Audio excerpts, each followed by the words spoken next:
Oi, oi. Day three's bets video is here right now. Getting this out on Wednesday morning. So I'm going to stick a snippet up here, which has got Wednesday's sort of updated values. Talked about Tuesday, there will be some multiples running in. We had a few winners. We had some nice block bets that I've talked about before doing where lots of money's gone onto other horses. So the list for Wednesdays has gone right through the roof. You'll see there's loads of selections now compared to what there was before. I say loads, there's a few more. They've come from those block bets. So things like Chianti Classico going in were great for those. So yeah, lots of opportunities. Obviously it's sad the cross country chase won't be on. Is what it is, right? We're going to look forward to Thursday though. I'll run through the bets that I have got spinning into here. And then, yeah, I'll get updated for tomorrow for Friday. Really good day at the races yesterday. Enjoyed it. Nice to meet so many of you there as well, coming up and say hi. So appreciate the support. Let's just crack on with the Thursday stuff. So we've got £933 worth of singles that are currently onto the Thursday. Now, within those singles, there might have been a few doubles that have now dropped into a single. So, for example, Corbett's Cross won the National Hunt Chase. That was doubled up with some horses that are going in here. One like a Brighter Days Ahead, for example. So that's moved into the single stake, even though it was a double originally. But we are where we are. So we've got about that much going out for Thursday as it stands. In the Turners, Grey Dawning's running for 450 and Zanahit is running for 1,125. Now, I have backed Zanahit each way. I backed him each way at 40s. He's obviously not that price now. I give him a bit of an each way squeak. It looks quite a good race, to be fair. I do think Grey Dawning is the one to be with, especially with the sloppy ground as well. So, yeah. Grey Dawning and Zanahit in the Turners. In the Potemps, there is Chantry House that I bet a long time ago. I don't know what Nicky Henderson's going to be doing with his horse at the moment. He has declared Sergino for Friday, but he's pulled lots of them out. They did run Chantry at Sandown on a bog, and I wonder whether they were doing that because they were desperate to qualify him. So I don't know what will happen with Chantry. Maybe by the time this video goes out, by the time you watch it, he's already been pulled. But yeah, he was going for 1,300 quid. I had 50 on him at 25s, but that wasn't on run of money back, so that could be a loss there, to be fair. And then a small bit on Lamilos for the Skeltons. Lots of people talked about this horse, but not particularly a race the Potemps I'm that fussed about, so I don't think I'll be doing anything else, and I haven't got that in perms rolling across. In the Ryanair, I've backed Protectorat. He's another bet that I've backed each way. 25s I backed him out. He gets 890 return. When I talked about him and the return from Zana here, that does include the place part of it too. Also managed to free roll Hitman. We got £385 from him before he ran in the Denman Chase at Newbury. He was like 170 on the machine or something bigger than that. But I've got a free roll onto Hitman, 385 that returns. I mean, he's a nice horse, isn't he? But so no, it's a good looking Ryanair this year, right? I don't know what I would be doing in terms of extra bits of cover in those ones. I feel like ground must have ruined Banbridge, and then some of the others are a bit of much of a muchness. So I think I'll just take my swing on it being testing conditions and it may be suiting Protector at. We'll leave it as that. Stairs Hurdle, of course, we've got Tiapu. Guess a lot of you are probably wondering how much I've got going on to him. Probably not as much as you think. I had the £100 at 12 to 1 that I put out the day before Willie mentioned that Gaelic was going to go chasing. So we got £1,318.75, so 1,300 back from Tiapu, but he is in some more multiples. So depending on how results go today, this today being Wednesday, I might have some more money going on to him. I'll update the bets for this stuff. I'll give you day four's bets tonight. That video is going to go out, so I'll be able to update after Wednesday's results and give another screenshot of what the updated Thursday figures are. And then we'll have Fridays in there as well. So, you know, keep as up to date as I possibly can. We do have Crambo in the Stairs for 438.75. Now, I hadn't backed Crambo. He looked like a knock-in each way price, about 5 to 1. So I stuck him in a couple of each way doubles. I stuck him in a couple of win doubles as well. So he was in with Gaelic yesterday. So there's some money going into him. There could be more win or place money going on him.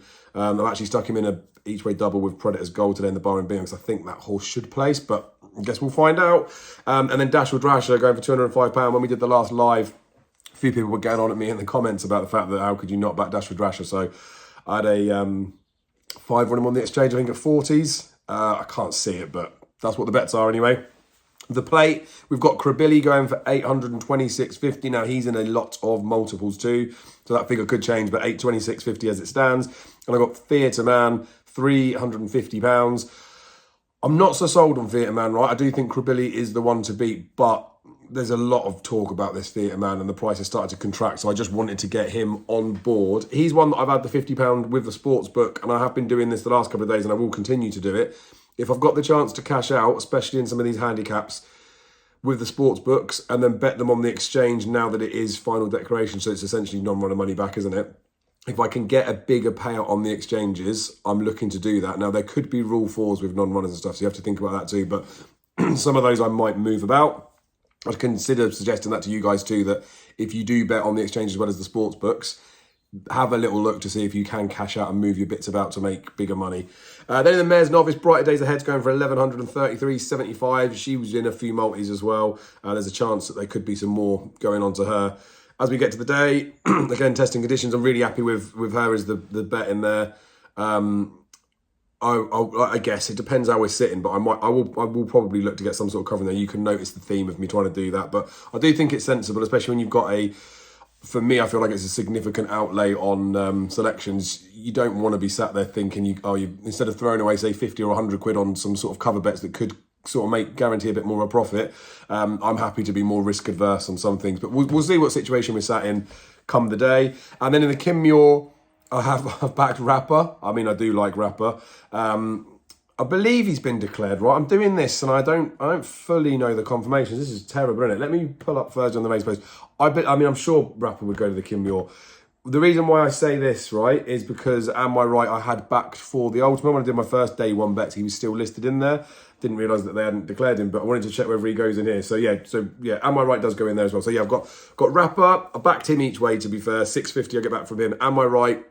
Backed him after he came out of the Ultimate. I kind of like the fact that he's coming here, but I do think they're looking for better ground with him. But anyways, I get 550 back from him.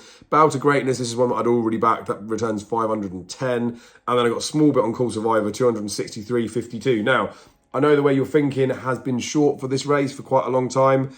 I felt like that was the reason why I didn't get him on board. His price was too short for my liking. I believe he'll get a bit bigger, especially on the machine. So I might, and I probably would, get some sort of cover on him. He's not in multis to roll some money in, but there are some other horses in this Kim Muir. I say there's some other horses. Some of these might get boosted up. But again, when I do the video tonight, if anything has been enhanced, I will tell you. So that's sort of where we're at. It's 930 odd quid's worth of what we class as like singles now. So stake going on those ones in there. I have got a few multiples again. I've touched on those multiple times in talking in here. But like Grey Dawning sends a load of money onto horses like Krabilly, onto Tiapu.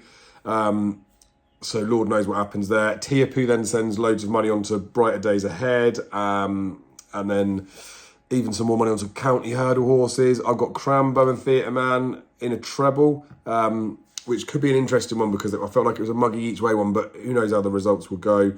That puts money into Allegory Devassi. A few more on Krabilly and loads of multiples, right? So if Krabilly goes in, if Krabilly and Tiapu go through, Brighter Days Ahead's going to be running for stupid amounts of money. So we'll obviously have to just see how things go.